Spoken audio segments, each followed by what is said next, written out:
Vamos abrir a Bíblia Sagrada já. Começando, não é essa a mensagem central, mas quero encher o seu coração de fé, lá em Lamentações de Jeremias, capítulo de número 3, versículo 22. Se você não trouxe a Bíblia, você vai acompanhar na tela, em nome de Jesus, tá bom? Lamentações de Jeremias, capítulo 3, versículo 22. Leia comigo. As misericórdias do Senhor são a causa de não sermos consumidos, porque as suas misericórdias não têm fim. Novas são cada manhã, grande é a tua fidelidade. A minha porção é o Senhor, diz a minha alma, portanto, esperarei nele. Presta atenção aqui em mim. O que eu mais percebi nesses 2 anos de pandemia que se passaram, eu percebi que o número de atendimentos cresceu. Claro, atendimentos pelo celular, pelo WhatsApp, visita pastoral. Presta atenção aqui, olha. E aí o que acontece? Quem trabalha com atendimento vai reparar o que eu estou dizendo é verdade. Quem me ajuda com as mulheres que vencem também sabe disso. A gente foi passando o tempo e a gente foi tendo a gente foi virando pastor online.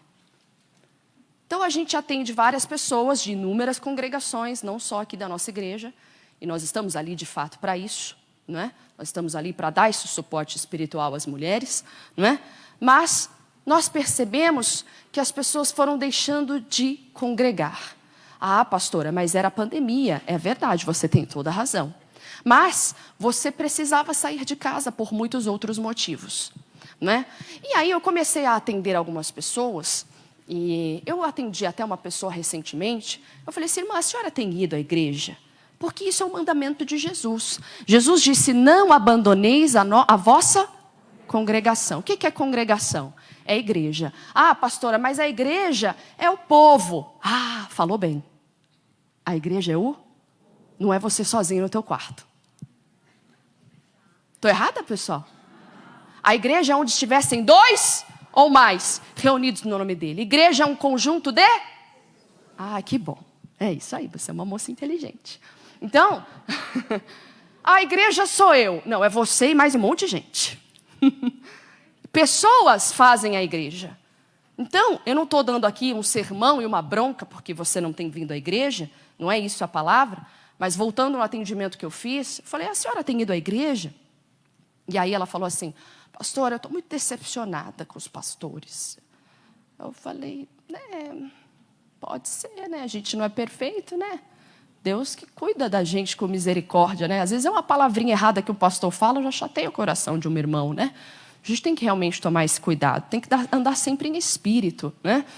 Mas eu falei, irmã, a senhora tem ideia? Eu estou muito decepcionada porque eu fui lá buscar, fui lá fazer a coisa que eu tinha que fazer para o meu filho, para o Leonardo Sandical, e nada aconteceu. Isso não é fake news, não, fui eu que atendi. Falei, meu Deus, por onde eu começo? Por onde eu começo? Vamos lá. Falei, irmã, se a senhora ficar olhando só para o pastor, a senhora vai se decepcionar mesmo. Se você ficar olhando só para a Thaís, para o missionário, para o pastor Jaime, para quem for, você vai se decepcionar. Porque perfeito é Jesus e nós temos que olhar para Ele, somente Ele. Né? E Ele está onde? Ele está na igreja também, sim ou não? Sim. Então, se você se decepcionou na igreja, foi pelo homem, não foi por Jesus. Primeiro ensinamento para nós. Eu expliquei isso para ela.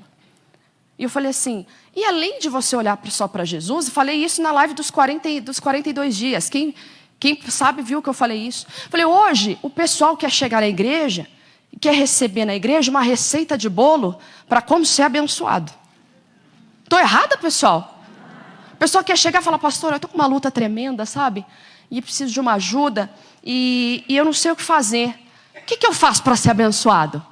Aí sabe o que o pastor vai falar? Irmã, a senhora tem que continuar vindo, aprender com a palavra, né? Passar pelas águas, né? Ter um encontro com Cristo, se arrepender dos pecados. Não, pastor, o senhor não entendeu, eu quero ser abençoada. É isso que tem acontecido na igreja de Cristo em geral. Nós estamos fazendo isso. Por isso que estamos nos tornando cristãos falidos. Cristãos vazios do poder de Deus. Cristãos que não sabem batalhar uma guerra espiritual. Porque ainda queremos uma receita de bolo. Queremos um conjunto de regras como era na lei. Como era na lei sem Cristo. Quem está entendendo? As pessoas querem um conjunto de regras a ser seguido. Quantos atendimentos, eu já fiz muito isso no início da minha conversão. Eu chegava para o meu pastor e falava, pastor, como é que eu faço? Mas é uma coisa interessante, porque eu atendo muitas pessoas e falo, pastora, como é que eu faço para me consagrar? A gente fala, olha, medita nessa palavra, né?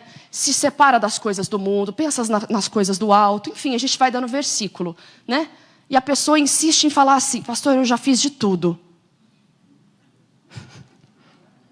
Pastor, eu já fiz de tudo, eu não sei o que está acontecendo. Dá vontade de pegar e falar assim, eu sei. Eu sei o que está acontecendo. O povo de Deus está andando sem compromisso com Deus. Você quer ser abençoado? A Bíblia diz claramente que as bênçãos viriam e nos alcançam. Quem anda com Deus, a bênção alcança. Quem anda com Deus, ligada com Deus. Ah, pastor, então quer dizer que tudo que está acontecendo de errado na minha vida, eu vou... É realmente a falta de comunhão com Deus? Eu acredito que sim. De verdade. De verdade. Posso falar isso para você sem medo de parecer religiosa. Nós precisamos ter uma vida com Deus verdadeiramente. E isso, sabe por que eu dei o nome recomeço para essa reunião? Você quer recomeçar na sua vida financeira? Quem quer recomeçar? Precisa de um rebuliço na vida financeira. Né? Quem precisa recomeçar o casamento? Quem precisa recomeçar a sua vida com os filhos? Quem precisa recomeçar no geral? Pastor, eu preciso recomeçar, mas eu digo para você ter tudo isso de novo e ainda melhor do que era, como a glória da segunda casa, como você cantou aqui, é necessário você recomeçar com Deus. Não adianta você esfriar na fé e tentar retomar do último ponto que você parou. Você não vai conseguir. E aí o que vai acontecer? Você vai se sentir uma frustrada, você vai se sentir uma pecadora das piores, e você não vai conseguir. Tiveram 2 discípulos que recomeçaram. Eu quero que você leia essa história comigo, que vai falar muito ao seu coração. Evangelho de Lucas, capítulo de número 24. Lucas 24, 13. Os 2 discípulos no caminho de Emaús. Que mensagem, eu amo essa mensagem. Eu gosto quando o missionário canta essa música. Quem gosta? Aí eu vou chorar aqui, não vou nem pregar. Fica conosco, nosso amado e bom Jesus. Mas antes deles fazerem esse pedido, várias coisas aconteceram ao longo do caminho de Emaús. Vamos ver? Versículo 13. Eis que no mesmo dia iam 2 deles quem? Discípulos. Se você ler um pouquinho a história aqui, eles estavam falando dos discípulos. Bom, no mesmo dia iam 2 deles para uma aldeia que distava de Jerusalém, 70 estádios, cujo nome era Emaús. Olha aqui para mim, toda a igreja. Qual era a ordem? Ficar em Jerusalém. Você já sabe disso. A ordem era ficar em Jerusalém. Jesus disse, ficar em Jerusalém. Então, essa era a ordem. Ele ia ressuscitar naquele dia. Então, era para eles estarem o quê? Esperando. Jesus vai aparecer a qualquer momento. Sim ou não? Ele disse que ia voltar, pessoal. Vamos crer, vamos ficar aqui e vamos permanecer. Mas não. A tristeza da morte e da ausência do Salvador, daquele que andava sempre com eles, fizeram com que eles então saíssem de Jerusalém. 2 discípulos que estavam no lugar certo, mas a tristeza, a decepção e todas as outras coisas, todos os sentimentos malignos que todos têm, mas que não podemos alimentar. Todos passamos por tristeza e uma série de outros sentimentos que nos prejudicam se a gente alimentá-los, né? O que eles fizeram então? Eles foram movidos pela tristeza, seguindo por um caminho que não era para eles seguir. Quantas e quantas de nós fizemos a mesma coisa? Diante das dificuldades que enfrentamos todos os dias. Não foi só a pandemia, não. O número de divórcios aumentou extraordinariamente em tempos de pandemia. A briga com os filhos, filho que sai de casa e uma série de outros problemas. A pandemia só acelerou um processo. E essa tristeza foi tomando conta dessas mães que hoje estão com filhos em casa e talvez ela mesma, depressiva, angustiada, com medo de sair, como inúmeras mulheres que eu atendo aqui no meu celular. Pastor, eu tenho medo de sair de casa. Tem alimentado o medo. Ao ver os noticiários, ao ver a TV, ao ver a notícia, tem o medo sendo aflorado. E posso te dizer uma coisa? Se você estivesse sendo alimentada pela fé, você teria aflorado do quê? A fé. Se você tivesse crescido na palavra, e a gente tem que treinar a gente mesmo para isso. Quando você ouve uma notícia ruim, um diagnóstico médico ruim, uma notícia ruim, um seu filho que falou uma coisa que te decepcionou, seja lá o que for, você tem que ir correndo para onde? Chorar? Vai correndo para o marido contar? Vai correndo para a vizinha contar? Liga para tua mãe para contar? Você vai contar para o Espírito Santo. Fala, Jesus, olha o que meu filho me disse agora, estou muito triste, estou muito machucado. Sabe quem fazia isso? Salmista Davi. Davi sabia fazer isso como ninguém. Davi numa perseguição, Davi ameaçado de morte, Davi na sua tristeza por ter errado, por ter pecado. O que Davi fazia? Ele ia para os pés do Senhor. Ele começava muitos salmos, você pode reparar na Bíblia Sagrada, que muitos dos salmos de Davi começavam depressivos. Quem já reparou isso? Oh meu Deus, na minha angústia e toda aquela coisa. Mas a maioria dos salmos de Davi terminavam confessando vitória. Mas sei que o Senhor é o meu Deus, mas sei que o Senhor me livra. E era assim que nós temos que fazer. Jamais termine uma oração sem ter a paz em teu coração. Senão você não orou. Porque o Espírito Santo é o consolador. Se você ora a Deus e não tem consolo de Deus, você não orou. Você fez uma reza. É coisa séria que eu estou falando aqui hoje. Você jogou para lá, quer dizer que Deus não ouviu? Ele pode até ter ouvido, mas você não ouviu. Você não esperou Ele responder. Hoje, quando eu vejo as crianças a gente vê, por que as crianças estão nervosas, impacientes? Por causa de hoje, por causa do dia, hoje tudo é rápido. Estou com fome, não vou cozinhar não, pede um iFood. Não vou cozinhar não. Ou então, poxa, tudo é rápido. Hoje tem casa com lava-louça. Eu queria ter na minha, mas não tem. Põe tudo lá na louça. As crianças nascem sem saber lavar uma louça, um prato. Então você acha que ela vai esperar quando você falar para ela na fila do médico? Tem paciência, criança, na fila do banco? Quer ter paciência? Ele não sabe ter paciência. Tudo é para ontem, hoje. Hoje tudo é rápido. Eu vou estudar com a minha filha Teodora, vamos ver aqui no Google. Hoje você consegue ver vamos ver o que é um ornitorrinco. Não, você tinha que pegar na Barça, né? Quem lembra disso? Pegar no livro. Hoje não, filha, peraí. Ornitorrinco. Aqui, filho, o que é? Então, quando você pede para eles paciência, eles não vão ter. Eles não foram treinados a ter paciência. E muitas mães vão ter, pastora, deve ser espiritual que meu filho tem. Não, ele não foi treinado. Ele não foi treinado a ser paciente. Não sabe ser. E não é culpa dele, é culpa do que está acontecendo hoje aí fora. Né? E a tristeza tem tomado conta. Vamos voltar para a palavra aqui. Iam falando entre si de tudo que havia sucedido. Ou seja, de tudo aquilo que tinha passado. Olha aqui para mim, toda a igreja. Discípulos no caminho errado, no caminho contrário. Você viu que tristeza, irmão? Que tristeza, né? Jesus foi embora. E agora? O que vai ser da gente? Aí começaram a falar o quê? Do que tinha acontecido. Tem muita gente dentro da igreja que só fala do que viveu com Deus. Um dia Deus me usou. Um dia Deus falou. Um dia eu fui usada. Um dia, quando eu ia nessa praça, pregava, 30 pessoas convertiam. Só vai falando do passado. O passado também traz a tristeza, ainda que seja coisas boas que se lembre. Porque você está lá atrás. E quem está lá atrás não avança. Quem está lá atrás não anda para frente. Aí você quer andar para frente. Você quer ter um encontro com Cristo. Os discípulos estavam tristes, saindo do caminho que Jesus tinha mandado eles ficarem, falando do passado. Que coisa linda. Não, Jesus quer te usar agora. Jesus quer fazer coisa agora. Nosso Deus não é um Deus do passado.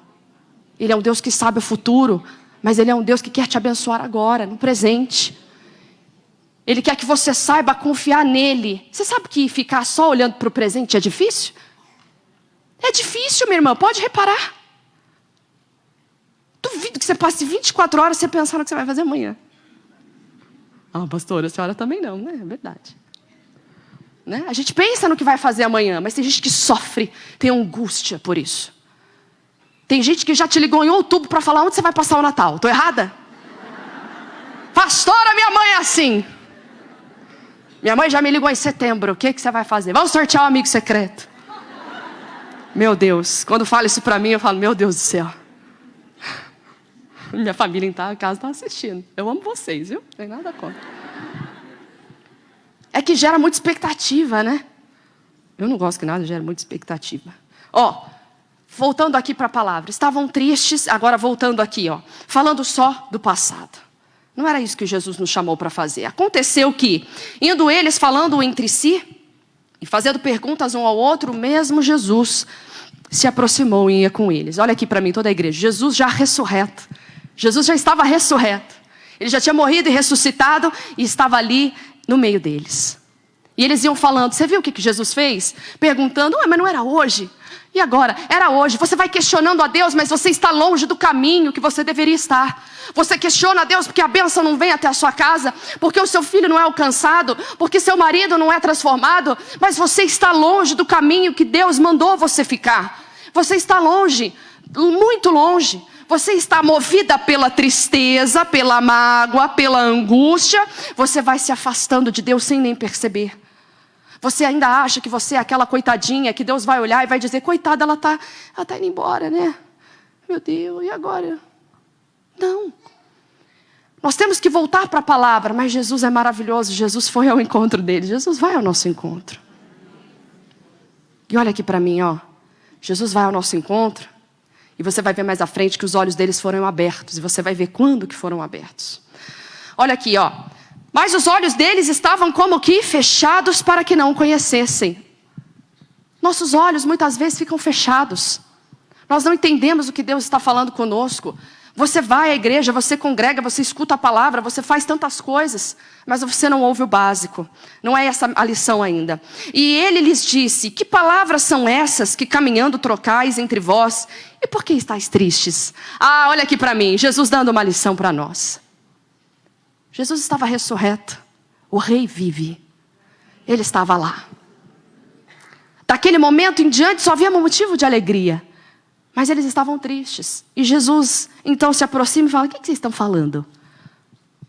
Aí eles ficam meio assim, falam, de onde você é? Que você não está sabendo o que está acontecendo. É isso que eles falam. És tu peregrino? Versículo 18. Respondendo um cujo nome era Cleopas. Cleopas, aí fica a seu critério. A gente é brasileiro e não desiste nunca. Disse-lhe, és tu só peregrino em Jerusalém? E não sabes as coisas que nela têm sucedido nesses dias? E ele lhes perguntou, quais? Olha aqui para mim, toda a igreja, Jesus nos dando a lição hoje. Você hipervaloriza o seu sofrimento. Pastor, eu estou sofrendo demais. Eles estavam tristes, já se desviando do caminho. Jesus vai lá e fala, o que vocês estão falando? Tá doido? Vocês caras não sabem que acabou, há 2, 3 dias atrás morreu Jesus? Você não sabe o que está acontecendo nessa terra? Que coisa? Que? Jesus veio dizer em outras palavras, por que vocês ainda estão presos no passado? Eu sou o futuro. Eu sou agora, eu sou o agora. Além de mim não há outro. Quem crê em mim nunca será confundido. Quem crê na palavra não é confundido. Pastor, eu estou confusa, falta a palavra. Porque se a palavra te dirigir em tudo que você fizer, você nunca será confundida. E o Espírito Santo lhe abre os olhos para você entender o que a palavra de Deus diz. Os olhos dele estavam como cegos, porque estavam valorizando sentimentos que todos temos, mas que não devemos alimentá-los. E eles estavam ali alimentando, um ia conversando, um ia dando força para a fossa do outro. Já viu isso? Né? Um ia dando força para afundar mais ainda o outro. Se afasta de gente assim. Pelo amor de Deus. Pastora, mas ela é parente. Vai uma vez por ano só. Ai, Jesus Cristo. Não estou errada não, pessoal. Deixa Deus te usar. E quando ligar uma vez por ano para se encontrar, fala de Cristo. Amém? Pastor, você não entendeu, ela é de Cristo. Aí você ora. Você ora que Deus quebra todo julgo. Amém? Eu falo brincando, mas às vezes o problema somos nós, né? Você sabe, né?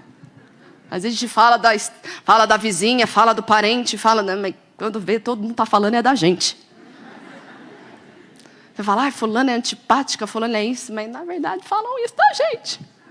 Aí você fala, tá tudo certo. Família é isso, pessoal. Bom, e vamos continuando. E aqui, aquela tristeza enorme no coração deles, Jesus fazendo eles olharem para Ele. Vocês têm que olhar para mim. Tem que olhar para mim. E ainda diz mais. No versículo 19, volta a dizer. E ele lhes perguntou, quais? E eles lhe disseram, as que dizem a respeito de Jesus, o Nazareno, que foi um profeta poderoso em obras e palavras diante de Deus e de todo o povo. E como os principais dos sacerdotes e os nossos príncipes o entregaram à condenação de morte e o crucificaram.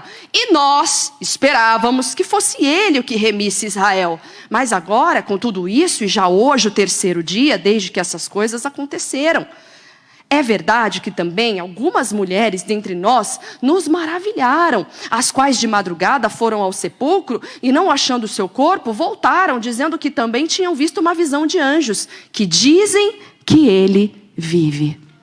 Olha aqui para mim, cuidado para você não se afastar de Cristo a tal ponto que você só vai ouvir o que dizem dele. Deus quer que você viva Ele, viva Jesus.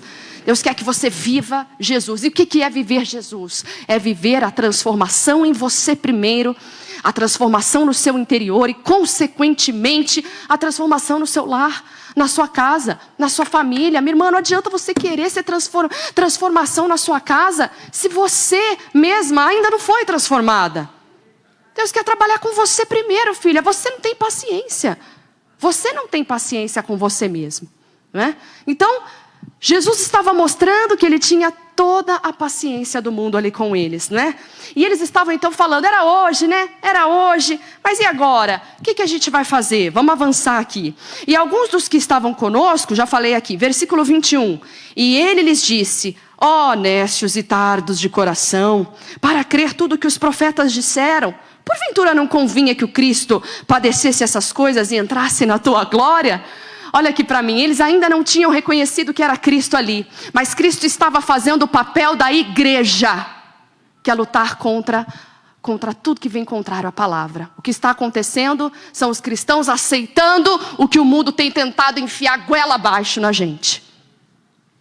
E o que a gente tem que fazer? Ô pessoal, vocês não sabem o que eram hoje, vocês estão longe da fé, hein?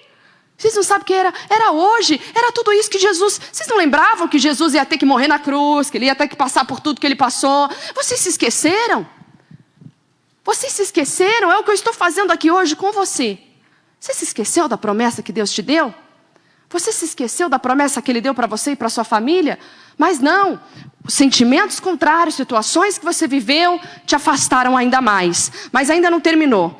Ele continua, e começando por Moisés e por todos os profetas, explicava-lhes o que deles se achava em todas as escrituras. Chegaram à aldeia para onde iam, e ele fez com que ia para mais longe. E eles o constrangeram, dizendo, fica conosco, porque já é tarde, já declinou o dia. E entrou para ficar com eles. Agora presta atenção aqui, ó. Aconteceu que, estando com eles à mesa, tomando o pão, o abençoou, o partiu e lhe deu. Aí, no versículo 31, abriram-se-lhes então os olhos e o conheceram. E ele desapareceu-lhes. Olha aqui para mim, toda a igreja. A última vez que Jesus tinha partido o pão exatamente dessa maneira foi na Santa Ceia. Quem lembra disso? Jesus, antes de morrer, antes de ser traído, partiu o pão, deu graças e partiu entre eles. Esse momento, Jesus foi claro para lembrar do sacrifício que ele estava prestes a fazer. Quando eles viram Jesus fazendo o mesmo ato, eles se lembraram de quem eles eram em Cristo. Momentos do partir do pão. Naquele momento eles lembraram, opa, peraí. Jesus está vivo no nosso meio. Essa era a promessa. Ela se cumpriu naquele momento. E naquele momento que a promessa se cumpriu, os olhos deles se abriram. Volto a dizer, quando você se arrepende e volta a Cristo, então você tem a chance de começar tudo de novo.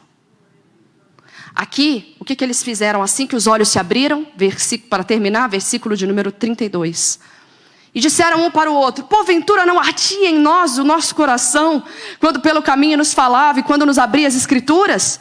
Na mesma, fala alto, e na mesma, levantando-se, voltaram para onde, igreja? Voltaram para Jerusalém. Até quando você vai ficar nesse caminho de Emaús? Até quando você vai alimentar essa tristeza? Até quando você vai ficar nessa vida com Deus igual a onda do mar? Até quando você vai ficar no alto e no baixo? Pastor, eu estou cansada, pastor. Eu não sei mais o que eu faço. Eu não sei mais o que fazer. Jesus te ensina o que fazer. Jesus ensinou no caminho de Emaús. Olha para mim. Primeira coisa. Não continua no caminho errado. Se precisar parar, para. E volta para mim novamente. Jesus foi insistindo. Jesus vai insistindo com você. Jesus foi andando com eles no caminho. E Jesus, além de insistir, ele ia ministrando a palavra. A palavra vai libertando. A palavra vai abrindo os olhos. Ardia o coração deles, mas eles ainda não reconheciam Jesus. Então, poxa, janta conosco, fica conosco para cear. Naquela ceia, quando Jesus parte o pão, eles reconhecem que é Jesus, por causa do ato que ele fez. E ali naquele momento, só naquela hora, os olhos foram abertos. Por quê? Porque naquele momento eles lembraram do corpo de Cristo, que foi moído, e do sangue do Senhor que foi derramado por mim e por você e por eles. Ou seja, naquele momento os olhos se abriram e eles disseram: está consumado, somos livres agora. Agora somos livres, vamos correr e voltar para Jerusalém, porque o que ia acontecer em Jerusalém? Eles iriam ser revestidos do Espírito Santo. Por isso, os pastores sempre dizem: olha, irmão, você congrega. Volto a dizer no primeiro atendimento que eu fiz: irmã, a senhora tem que congregar. Quem está entendendo o caminho de Emaús? Você congrega, você vem, você ouve a palavra. Quem está entendendo? O caminho de Emaús é o processo de conversão e recomeço de qualquer pessoa. Porque ela chega ao encontro quando ela é aberta os olhos dela. Você que ora por um familiar, esse é o processo. Esse é o processo. Convide, vamos à igreja, vamos fazer isso, vamos fazer o que precisamos. Vai sendo o papel de Jesus, vai tirando ele da tristeza. Primeiro Jesus tirou eles da onde? Da tristeza, do sentimento ruim. E depois que Jesus foi tirando eles daquele, foi fazendo eles pararem de olhar para trás e olhar para o que tinha dali para frente. É isso que Jesus faz conosco. O Senhor não condena, o Senhor consola. O Senhor não oprime, quem faz isso é Satanás. Sentiu opressão quando leu alguma coisa? Senti uma opressão, uma angústia, amarra que é demônio. Pastora, mas eu estava lendo, tem que se consagrar para ler a Bíblia. Para entender o que Deus está falando conosco. Nós temos que entender, nós temos que saber o que o Senhor Jesus quer dizer para nós. Então, Jesus ele volta, faz um regresso e fala: ele tinha que passar por isso. Jesus ele tinha que passar por isso. Ele mesmo estava dizendo, né? E depois disso, ele foi falando de tudo acerca de Moisés. Olha aqui para mim. Eles eram neófitos? Eles eram novos na fé? Eles já eram discípulos. Mas Jesus precisou voltar lá no Moisés e falar tudo para eles. Você que já está há 20, 30, 40 anos no Evangelho, sei lá quanto tempo você está, você sempre vai precisar voltar. Enxergar o que Jesus fez por você, para que possa então recomeçar. Para que possa verdadeiramente acontecer o que precisa acontecer. Deixa eu te explicar uma coisa. Quando a vida espiritual, presta atenção aqui. Quando a vida espiritual está descuidada, é necessário recomeçar. E é lá do primeiro degrau. Talvez a subida seja mais rápida, porque você já sabe o caminho. Mas a subida vai ser necessária novamente. Quem está entendendo? Eu quero saber quem está disposto a recomeçar com Deus. Levante a sua mão. Pastora, mas eu já sou ministra, eu sou pastora. Eu digo por mim. Eu digo por mim. Eu quero recomeçar com Deus. Os olhos deles foram abertos quando Jesus partiu o pão e eles lembraram da ceia. É o nosso Jesus. É Ele está no nosso meio. Vamos correndo para Jerusalém. É hora de você voltar para Jerusalém e ser revestida do Espírito Santo. Cheia novamente, em nome de Jesus Cristo.